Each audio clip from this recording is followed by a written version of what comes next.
संदीप ने अपने सपनों को सच करने के लिए एक पुरानी हवेली खरीदी। हवेली शहर के बाहरी इलाके में थी और उसकी कीमत भी काफ़ी कम थी। संदीप को ये मौका न गंवाने का मन था, क्योंकि वह एक लेखक था और उसे एक शांत और एकांत जगह की तलाश थी।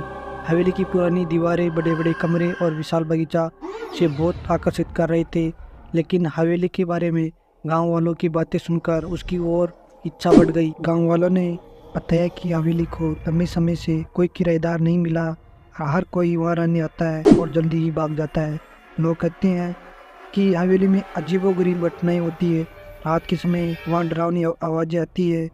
संदीप ने इन बातों को कहानी का हिस्सा मान लिया और अपने काम में व्यस्त हो गया। पहली रात हवेली में बिताते हुए संदीप ने महसूस किया कि हवेली में अजीब सी खामोशी थी। हर कमरे की दीवारों पर एक पुराना सा और धुंधला था और हवा ने एक चुप्पी छाई हुई थी।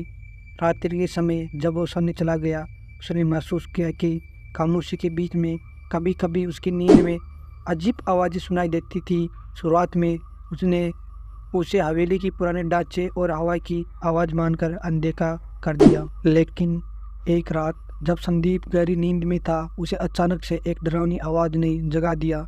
वह आवाज़ मानो किसी के चीखने की थी। वह सीधे उसके कानों में आ रही थी।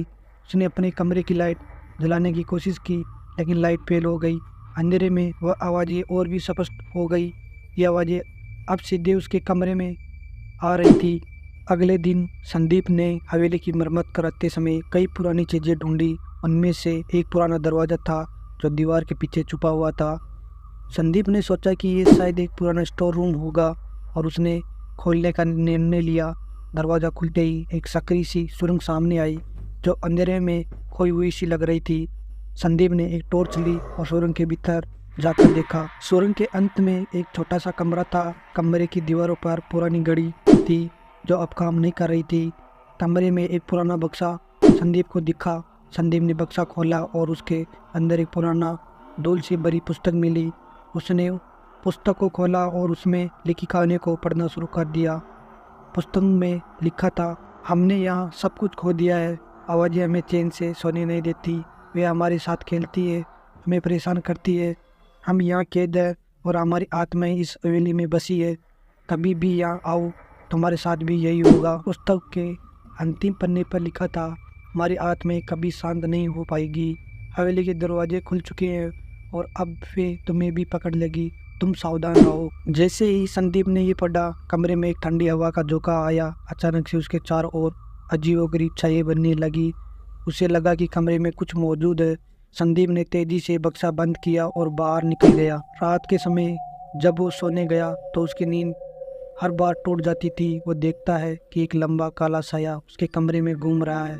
वह साया कभी उसके पास आता है और कभी दूर चला जाता है। संदीप को अब यकीन हो गया था कि हवेली में कुछ गलत हो रहा है और यह गलत है। एक रात उसने एक सपना देखा जिसमें वह हवेली के बाहर खड़ा था और हवेली के दरवाजे से एक लंबी सी कड़ी लाइट निकल रही थी। लाइट के साथ साथ अजीब अजीब सी आकृतियाँ बाहर आ रही थी। संदीप ने देखा कि ये आकृतियाँ उसी पुरानी हवेली के अंदर जाने का प्रयास कर रही थी। वह नींद में चीखा और अचानक उठ गया। अगले दिन संदीप ने हवेली के इतिहास के बारे में जानने का फैसला किया। उसने एक पुराने पुस्तकालय में जाकर हवेली के बारे में कुछ जानकारी जुटाई। वहाँ उसे एक पुरानी किताब मिली जिसमें हवेली की पूरी कहानी दर्ज थी। किताब के अनुसार हवेली का निर्माण 19वीं सदी के अंत में हुआ था। उसके मालिक एक समृद्ध व्यापारी जिसका नाम हरिप्रसाद था। हरिप्रसाद की पत्नी और बच्चों की रहस्यमय परिस्थितियों में मृत्यु हो गई थी।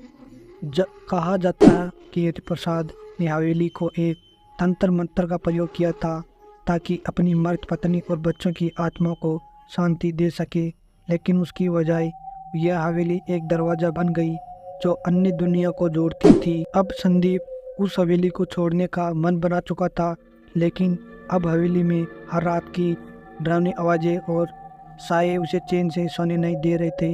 एक रात जब वो अपना सामान पैक कर रहा था, अचानक से हवेली के भीतर एक ज़बरदस्त आवाज़ गूंज उठी।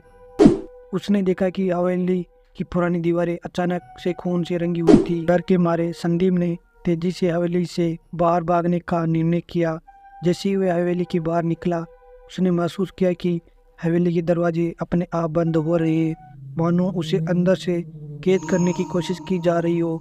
संदीप ने पूरी ताकत के साथ हवेली से बाहर निकलने का प्रयास किया और बाहर निकलकर दूर शहर से दूर चला गया। के बाद हवेली में कोई भी नहीं गया। हवेली अब वैसी की वैसी खड़ी है। गांव वाले कहते हैं कि हवेली में अब भी रात के समय अजीब अजीब सी आवाज़ें आती है। हर कोई जो भी हवेली में जाता है वहाँ से लौटते ही उसकी कहानियाँ बदल जाती है। हवेली का दरवाज़ा अब भी एक रहस्य है और वह अब भी उन आत्माओं का घर है जो शांति की तलाश में